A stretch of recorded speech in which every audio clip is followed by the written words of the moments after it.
we have completed F1 generation, F2 generation, Punnett square, right? Punnett square was probability table जो हमने बनाया था gametes के help से. यहाँ अगर देखेंगे ये क्रॉस है किसके बीच में, टॉल प्लांट का एक डॉर्फ प्लांट, यहाँ पे इन्होंने नहीं दिया हुआ, इट इज स्मॉल टी. हाँ, तो गैमेट बनाए यहाँ पे, gamete, wait, where's the gamete, this is the gamete. Okay, so after the gamete is formed, the fusion of gamete, zygote formation. Chapter 2 किया है तो बहुत easy होगा आप लोगों को. once the gamete is fused, ये जो gamete है haploid है, दिख रहा है haploid, दोनों haploid फ्यूज़ करता है तो जो प्रोडक्ट बनता है वो है diploid, right. Now this was just for your knowledge. Okay, now let's go to the remaining terminologies we are having. Punnett square. अब ये क्या है Punnett square, जिसके अंदर हम मेल गैमेट्स लिखते हैं और फीमेल गैमेट्स. ये F2 जनरेशन के लिए ईजी होता है, राइट. F1 जनरेशन हमारे पास ज़्यादा नहीं है तो हम लोग डायरेक्टली लिख लेते हैं. जब F2 जनरेशन बनाना होता है, मतलब F2 कैसे बनाते हैं, F1 को ही दोबारा से same type of F1 generation is crossed. Okay, so same genotype. See, this is one parent, this is second parent, so it is of F1 generation which is crossed. Now इसके जो gametes हैं, इसका दो gametes बनेंगे, एक capital T बनेगा और एक स्मॉल t बनेगा. इसके भी दो gametes बनेंगे, एक कैपिटल T बनेगा और small t. So we have to assume this is a female and this is a male. Okay, so for us, you know, two species are there, like one is a female and another is male. So we have two gametes here, two gametes here, so it has to be written in Punnett square.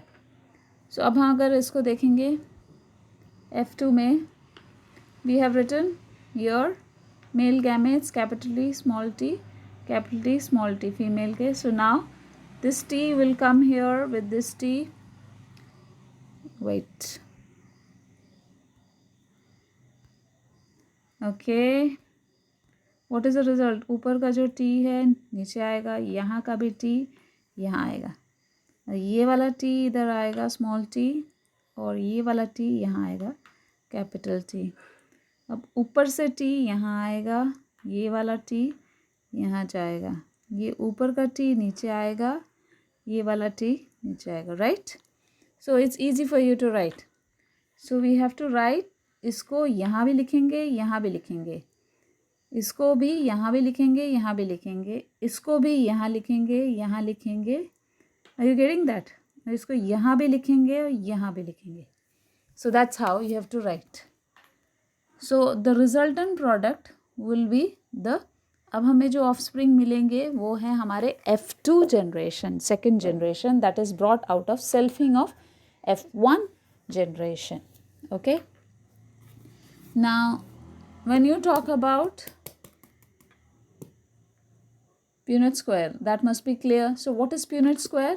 It is the probability table. ये एक table है, okay, representing different permutation and combination between gametes of opposite mating type. Opposite जो होते हैं female and male को हमारा, in short it is the diagrammatic representation of a cross to predict. इससे क्या फ़ायदा होता है? To predict the progeny, मतलब जो offspring बनेंगे उनकी जीनोटाइप प्रेडिक्ट कर सकते हैं, genotype and phenotype obviously. Then homologous chromosome. Homologous chromosome का मतलब होता है similar chromosome. Now I am going to take you back to chapter 2 for you to understand this. Let's go back to chapter 2.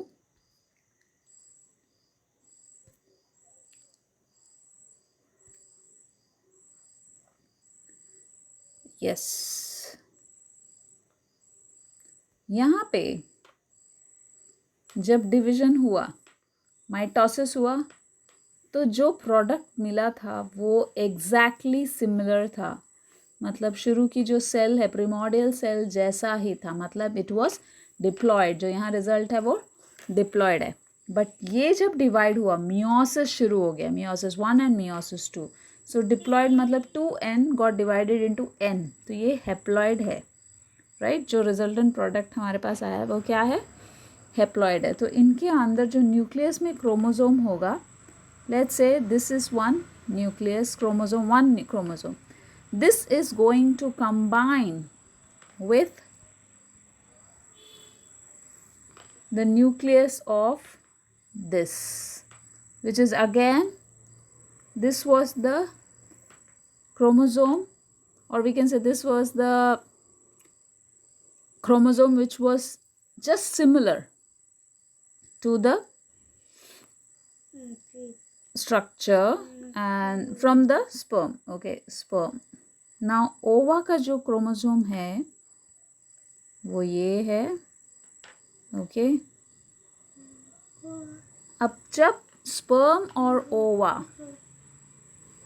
एक साथ combine होते हैं तब उसको हम बोलते हैं they are combined together. Okay, both the chromosome are joined together. But ऐसा नहीं होता कोई और क्रोमोसोम के भी सेट्स होते हैं, तो जो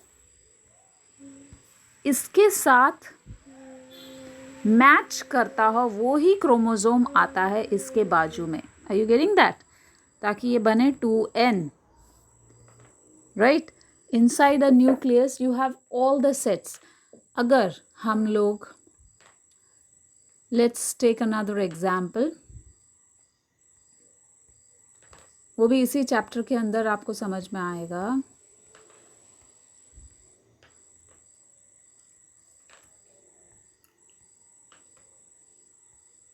Where is that? हाँ, ये देखो, ये एक ऐसा प्रोसेस है जब हम सेल, यहाँ के जो फ्लूइड है, फ्लूइड में से through injection we take that fluid out. Okay, उस फ्लूइड के अंदर जो सेल होती है that will determine the sex of the child. So every cell, let's say if I have drawn, this is one cell, we are made up of many cell। तो एक cell के अंदर nucleus होता है, उस nucleus के अंदर कुल मिला के 23 क्रोमोसोम होता है, 23 पेयर्स ऑफ क्रोमोसोम होता है। Remember that, how many? 23 pairs. So आप यहाँ पे देखो, आप ज़रा काउंट करो, 1 2 3 4 5 6 7 8 9 10 11 12 13 14 15 16 17 18 19 20 21 22 23। सो कितने पेयर्स हैं ये? The baby is fully formed. Before the baby was there, हम लोग सोचेंगे स्पर्म के बारे में, तो स्पर्म के अंदर सिर्फ 23 था। जब स्पर्म ने फ्यूज़ किया ओवा के साथ, ओवा के अंदर कितना था? 23। तो दोनों फ्यूज़ हो गए तब जाके जाइगोट बना, and zygote got divided, cleavage, blastulation सब हुआ, the child was been formed, organogenesis हुआ, ऑर्गन्स बने। तो वो तभी पॉसिबल है जब ये 23 पेयर इस 23 पेयर के साथ ज्वाइन हो जाए, right. Joining is important. Now when you are talking about joining, ये बहुत ज़रूरी है। First chromosome of the father, इसके अंदर ये याद रखो, जो फर्स्ट है वो फादर का या मदर का होगा, और जो दूसरा होगा वो ऑपोजिट पर्सन का या तो मदर का। अगर फर्स्ट वाला फादर का है, दूसरा वाला मदर का होगा, right. So it is in pair, one is from father, another is from mother, mom's chromosome and dad's chromosome, okay। So these two chromosome are coming together। So in chromosome को मालूम है इनकी similar quality वाले chromosome कौन से हैं, so they will go to that particular chromosome, right.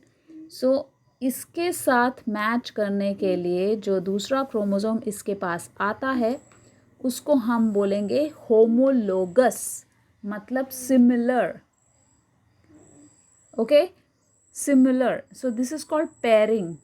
अब ये पेयरिंग किसके बीच में हुआ? होमोलोगस क्रोमोसोम के बीच में। किसके बीच में? Homologous. Now what do you mean by homologous?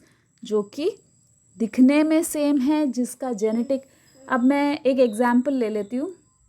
Last वाला क्रोमोसोम, लास्ट वाले को हम क्या बोलेंगे? 23rd pair. क्या बोलेंगे? 23rd pair. 23rd pair is the sex chromosome which determines the sex of the child. So it will be either XX or it will be XY. Okay, so if it is XX, it's a female. If it is XY, it's a male. So this chromosome, you can look at the image, one is big and one is small. That means it's a male child's कार्योटाइप। कार्योटाइप का मतलब है जब हम एक cell के अंदर के chromosome की स्टडी के लिए निकालते हैं, एक सेल के अंदर उसके न्यूक्लियस के अंदर कितने पेयर्स ऑफ क्रोमोसोम हैं? 23 pairs of chromosome inside a properly developed baby. Inside a zygote also it is like this, because zygote से पहला वाला स्टेज कौन सा है? ओवा और sperm. So they have only 23. They don't have pairs. They are single. एक 23 father की तरफ से और दूसरा 23 मदर की तरफ से. So that fusion, for that fusion, they have to match with the similar chromosome. तब हो जाते हैं ये homologous chromosome. Are you getting that? जो morphologically, genetically, structurally similar हो. Let's go back to page 51.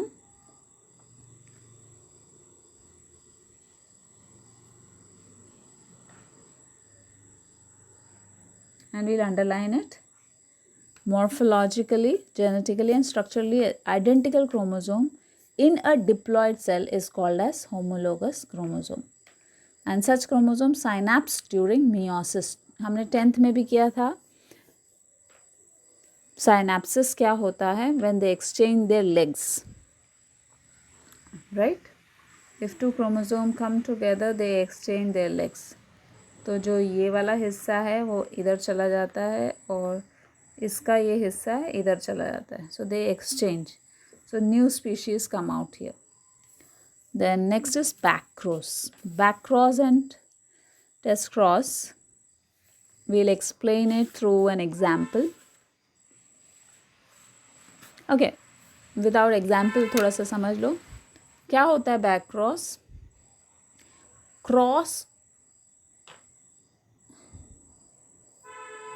Cross of F1 progeny with any of the parent. मतलब अगर हम let's take this is the parent, small t मैंने लिखा, I'll write it for you. Okay. अब यहाँ पे back cross का मतलब होता है F1 प्रोजेनी. F1 कौन है यहाँ पे? ये है F1, राइट? F1 को हम जब क्रॉस कर रहे हैं किसी भी पेरेंट के साथ, या तो इसके साथ क्रॉस करेंगे या इसके साथ क्रॉस करेंगे, तो कैसे लिखना होगा? Capital T small T, F1, right? और पेरेंट कौन सा है? दो पेरेंट है तो उसके किसी एक पेरेंट के साथ, या तो कैपिटल टी, दूसरा ऑप्शन क्या है? F1 progeny cross with small T. Any one parent, चाहे वो डोमिनेंट हो या रिसेसिव हो, किसी भी एक पेरेंट के साथ जब हम क्रॉस कर देते हैं तो उसको हम बोलते हैं बैक क्रॉस. क्या बोलते हैं उसको? Back cross. लेकिन अगर हम F1 का क्रॉस सिर्फ रिसेसिव पेरेंट के साथ करते हैं, this one, not this one, okay? F1 का अगर हम रिसेसिव के साथ करते हैं, recessive means they express only if the similar type of allele is there, then it is called test cross. It is called test cross. Next is phenotypic ratio. Definition याद होने चाहिए. It's very simple, fully score कर सकते हो. Phenotypic ratio मैंने already बताया था. phenotype का मतलब होता है दिखने में कैसा है. तो हम लोगों ने लास्ट लेसन में टॉल एंड डॉर्फ का किया था. Tall was 3 tall and 1 dwarf. हमने जो रेशियो बनाया था, एक कैपिटल टी था, कैपिटल टी था, दूसरा कैपिटल टी स्मॉल टी था, तीसरा कैपिटल टी स्मॉल टी था, और चौथा जो था स्मॉल टी. जो 4 ऑफस्प्रिंग्स थे उसमें से चारों के फिनोटाइप मतलब दिखने में कैसे थे. पहले 3 कैसे हैं, ये वाले और ये वाले टॉल थे, और जो लास्ट वाला था वो शॉर्ट था और डॉर्फ था. तो इसका रेशियो क्या बना, 3:1, है ना. 3 टॉल और 1 dwarf. So this is phenotypic ratio, मतलब दिखने में कैसे है उसका रेशियो. जीनोटाइपिक रेशियो, तो ये कैसा है, कैपिटल टी बिल्कुल अलग. कोई और है क्या इसके अंदर कैपिटल टी नहीं है. देन इसका रेशियो हो गया 1. Then capital T small T, कोई और है, यस एक और है, तो ये हो गया 1:2. ये 2 है ना, 1 and 2. Then next small t और है नहीं, so it is 1. So 1:2:1. This is the genotypic ratio, मतलब genetically how they are made. So this is a monohybrid cross genotypic ratio. Now what is monohybrid? Let's see. Monohybrid cross का मतलब है जो अभी हमने यहाँ पे किया था, इसके अंदर हमने सिर्फ एक कैरेक्टरिस्टिक्स को एक्सेप्ट किया है. मतलब हाइट, कौन सा कैरेक्टर था ये, height of the plant, toll and dwarf. जब हम एक कैरेक्टरिस्टिक्स को कंसिडर करके क्रॉस करते हैं, that is called as monohybrid cross. Mendel ने जब 2 कैरेक्टरिस्टिक्स, यहाँ देखो round and yellow, 2 characteristics are together, wrinkled and green, they are crossed together. This is dihybrid cross. Okay, when we'll read it, cross between parents differing in 2 heritable traits, in 2 different traits. 2 different traits वाले parent के साथ cross किया जाता है, so that's dihybrid cross. Okay. क्या आप जानते हैं कि अब आप डाउटनट पर IIT JEE की भी तैयारी पूरी तरह से कर सकते हैं. Okay, thank you very much. By mistake. Then we have, I've asked you to solve it also. I've given you one question, as some have solved it. Next is, let's do this dihybrid cross. Okay, what we'll do it whenever we are going to meet in the class, because it's going to be possible for me to check everyone. जो respond नहीं दे रहे उनका भी देख सकते हैं ना. चलो, let's do the Mendel's law of inheritance. The first law says, this question is very common, right? What is the first law of Mendel? Mendel का पहला law है law of dominance. क्या है law of dominance? When we read this, okay, page 52 पे last paragraph, first column. When 2 homozygous individual with 1 or more sets, मतलब ये हमारा homozygous tall है, ये हमारा homozygous dwarf है, ठीक है, they are crossed, whatever appears in F1 क्या है, capital T small t, right? तो ये दिखने में कैसा है, टॉल है, और जो डॉर्फ वाला कैरेक्टरिस्टिक्स है वो छुप जाता है. So whatever, let's read it once again. When 2 homozygous individual, ये है होमोजाइगस, ये है होमोजाइगस, राइट. जो प्रोडक्ट मिला है वो हेट्रोजाइगस है, अभी उसके बारे में नहीं बात करें. व्हेन 2 होमोजाइगस इंडिविजुअल विथ 1 और मोर सेट्स ऑफ कैरेक्टरिस्टिक्स, अभी हमने 1 कैरेक्टरिस्टिक्स का लिया है, आर क्रॉस्ड, द कैरेक्टर और the allele appear in F1 is called dominant. यहाँ पे ये पौधा दिखने में कैसा होगा, टॉल होगा, ओके, क्योंकि small T was not expressive. Small T तभी एक्सप्रेस करता है जब एक और स्मॉल टी उसके साथ होता है. अगर कैपिटल टी के साथ स्मॉल टी आया तो कभी भी वो एक्सप्रेस नहीं कर पाता, तो टॉल ही एक्सप्रेस होता है. सो जो F1 में एक्सप्रेस होता है उसको हम बोलते हैं डोमिनेंट, एंड जो नहीं एक्सप्रेस होता है F1 में उसको हम बोलते हैं recessive. So let's read it once again. When two homozygous individual with one or more sets of contrasting characteristics are crossed, the allele or the character that appear in F1 are dominant and those which do not appear are recessive. So we have to learn first law of Mendel's law of inheritance.